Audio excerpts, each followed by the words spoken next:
Welcome to my YouTube channel. आज के lecture में डिस्कस करने जा रहे हैं नीट के प्रीवियस ईयर के मोस्ट इंपॉर्टेंट एमसीक्यूज के बारे में।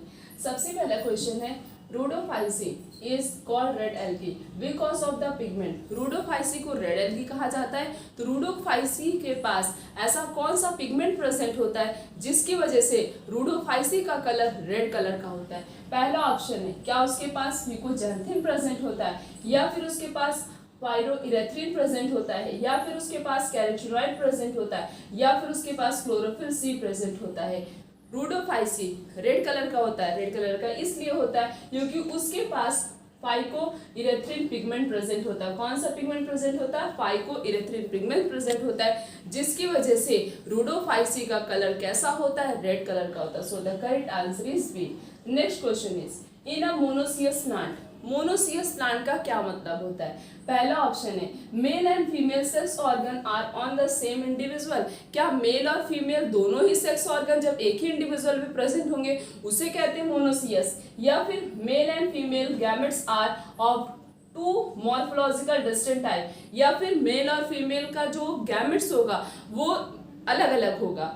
या फिर male and female sex organ are on the different individual, या फिर मेल और फीमेल जब अलग अलग इंडिविजुअल पे प्रेजेंट होंगे उसे कहते हैं मोनोसियस। या फिर all the stamen are fuse to form a one unit, या फिर जितने भी स्टेमन होते हैं वो सारे आपस में एक दूसरे से फ्यूज होके और एक यूनिट का फॉर्मेशन करते, उसे कहते हैं मोनोसियस। मोनोसियस का मतलब होता है जब मेल और फीमेल गैमेट दोनों ही गैमेट एक ही इंडिविजुअल पे प्रेजेंट होता है, उसे कहते हैं मोनोसियस। और डाइसियस का मतलब होता है जब मेल और फीमेल दोनों अलग अलग इंडिविजुअल पे प्रेजेंट हो। सो मोनोसियस का क्या मतलब? जब मेल और फीमेल दोनों ही गैमेट्स किस पे प्रेजेंट हो? सेम प्लांट पे, उसे बोला जाता है monoecious. So the correct answer is A. Next question is, in mosses stomata appear on. Mosses में स्टोमाटा कहाँ से एपियर होता है? पहला ऑप्शन है, क्या कैप्सूल से होता है, या फिर लीफ से होता है, या फिर स्टेमन से होता है, या फिर इन सभी पार्ट से होता है। मॉसेस में जो स्टोमाटा का अपीयरेंस होता है वो कहाँ से होता है? उसके कैप्सूल रीजन से होता है। So the correct answer is A.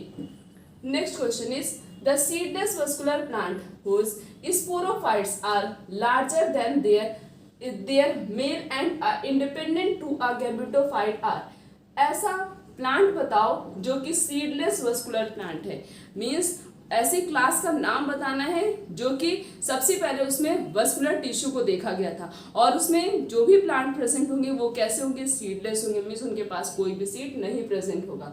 Whose sporophyte, इसका स्पोरोफाइट लार्जर होता है then their small and independent gametophyte, और गैमेटोफाइट छोटा भी होता है और साथ साथ में इंडिपेंडेंट होता है। पहला ऑप्शन है टेरिडोफाइट, दूसरा ऑप्शन है एंजियोस्पर्म, तीसरा जिम्नोस्पर्म, चौथा नन ऑफ दिस। टेरिडोफाइट ही एक ऐसा क्लास है जिसमें सबसे पहले वस्कुलर टिश्यू को देखा गया था, vascular plant, that is xylem and phloem. और ये कैसा होता है? सीडलेस होता है। इसका स्पोरोफाइट लार्जर होता है और गैमेटोफाइट स्मॉल होता है और इंडिपेंडेंट होता है। So the correct answer is A. Next question is, isogamous condition with non flagellated gametes are found in.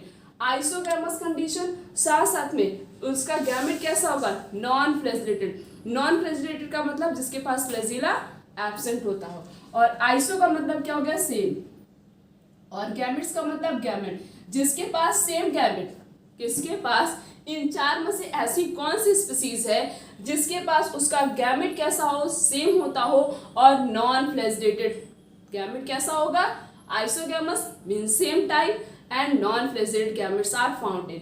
क्या क्लैमिडोमोनास में प्रेजेंट होता है, या स्पोरोफाइटा में प्रेजेंट होता है, या फिर वॉलवॉक्स में प्रेजेंट होता है, या फिर फ्यूकस में प्रेजेंट होता है?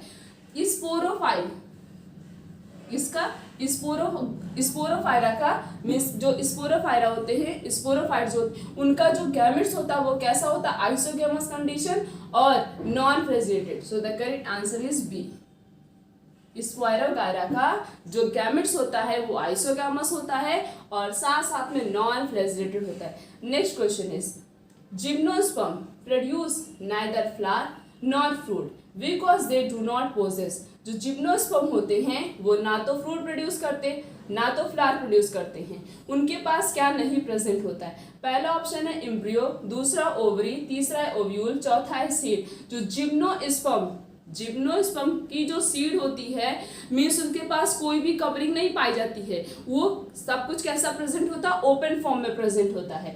तो ऐसी कौन सी चीज उसके पास पाई जाती है जिसकी वजह से वो ना तो कोई फ्रूट प्रोड्यूस करता ना तो कोई फ्लावर प्रोड्यूस करता है।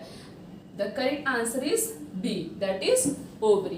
Gymnosperm produce neither flower nor a fruit because they do not possess a ovary.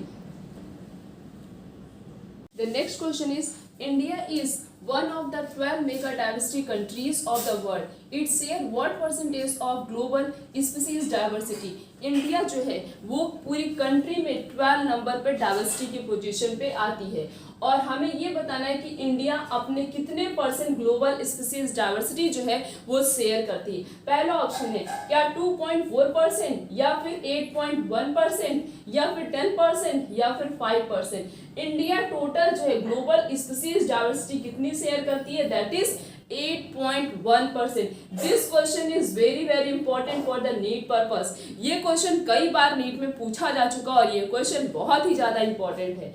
Next question is Which of the following is best method of germ plants conservation? इन चार में से ऐसा कौन सा सबसे अच्छा तरीका है जिसमें जो है हम क्या कर सकते हैं, जर्म प्लांट्स को कंजर्व करके रख सकते हैं। जर्म प्लांट्स कंजर्वेशन हर्बेरियम में नहीं आएगा, क्योंकि हर्बेरियम में क्या किया जाता है, प्लांट को किल करके मीन्स प्लांट को लिया जाता है और उसको सुखाने के बाद उसको क्या किया जाता है, फिर उसको एक पेपर पे जो है स्टिक करके फिर उसके बारे में कुछ पॉइंट्स लिखे जाते हैं। तो ये तो नहीं आएगा हर्बेरियम। उसके बाद बोटेनिकल गार्डन में इसमें तो डेड प्लांट रहते हैं, बोटेनिकल गार्डन में लिविंग प्लांट रहते हैं। अलग अलग प्लांट की वैरायटी को लिया जाता है और उसको गार्डन मीन्स उसको पॉट में उसकी ग्रोथ कराई जाती है, फिर उसके बारे में भी पढ़ा जाता है। ये भी नहीं होगा। रही बात जूलॉजिकल पार्क की, तो जूलॉजिकल पार्क क्या होता है, जू होता है चिड़ियाघर में, वहाँ पे अलग अलग स्पीसीज सर्वाइव करती है। बचा क्या, सीड बैंक। तो सीड बैंक में क्या किया जाता है, जर्म प्लांट्स को कंजर्व करके रखा जाता है। So the correct answer is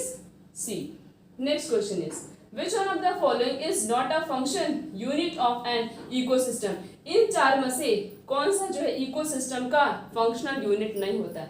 क्या प्रोडक्टिविटी या फिर स्ट्रैटिफिकेशन या फिर एनर्जी फ्लो या फिर डीकम्पोजिशन? यहाँ पे प्रोडक्टिविटी भी इकोसिस्टम का फंक्शनल यूनिट है, डीकम्पोजिशन भी इकोसिस्टम का फंक्शनल यूनिट है, एनर्जी फ्लो भी इकोसिस्टम का फंक्शनल यूनिट है, बट स्ट्रैटिफिकेशन इकोसिस्टम का फंक्शनल यूनिट नहीं होता है। So the correct answer is B.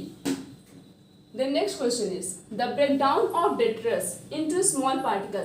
जो डेट्रस होते हैं वो छोटे छोटे पार्टिकल में ब्रेकडाउन हो जाते हैं अर्थवॉर्म की हेल्प से। उस प्रोसेस को क्या बोला जाता है? क्या उसे कैटाबॉलिज्म बोलते हैं, या फिर उसे ह्यूमिनिफिकेशन बोलते हैं, या फिर उसे फ्रेगमेंटेशन बोलते हैं, या फिर उसे मिनरलाइजेशन बोलते हैं। जब डेट्रस जो है छोटे छोटे पार्टिकल, ये सब मतलब सब्सटेंस को छोटे छोटे पार्टिकल में ब्रेक डाउन कर देता है, उस प्रोसेस को बोला जाता है फ्रेगमेंटेशन। क्या बोलते हैं? Fragmentation. So the correct answer is C.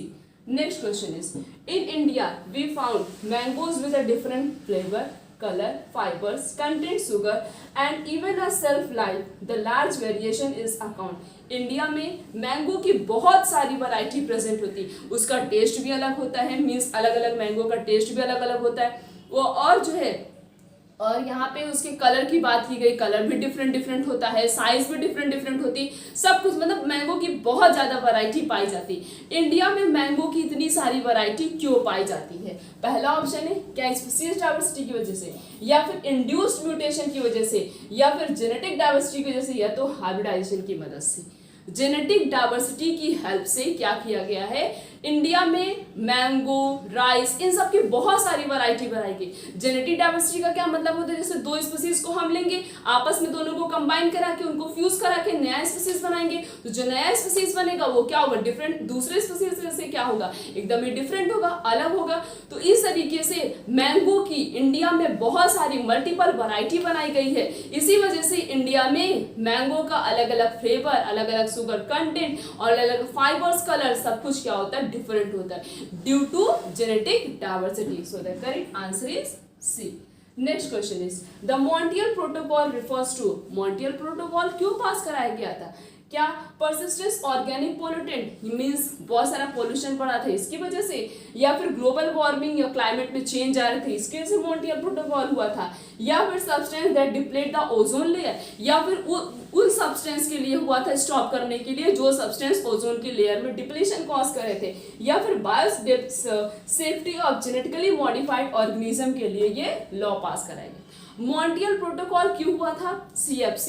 CFC किससे रिलीज होता है? सीएफसी गैस रेफ्रिजरेटर से। जो रेफ्रिजरेटर से सीएफसी गैस रिलीज होता है वो बहुत ज्यादा कॉज करता है depletion in the ozone layer, means ozone layer में सबसे ज्यादा इफेक्ट कौन डालता है? सीएफसी गैस डालता है। उसको कम करने के लिए मॉन्ट्रियल प्रोटोकॉल पास कराया गया था।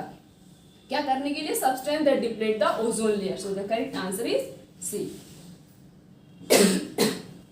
तो हमने इस पूरे लेक्चर में नीट के प्रीवियस ईयर के मोस्ट इंपॉर्टेंट एमसीक्यूज के बारे में डिस्कस किया।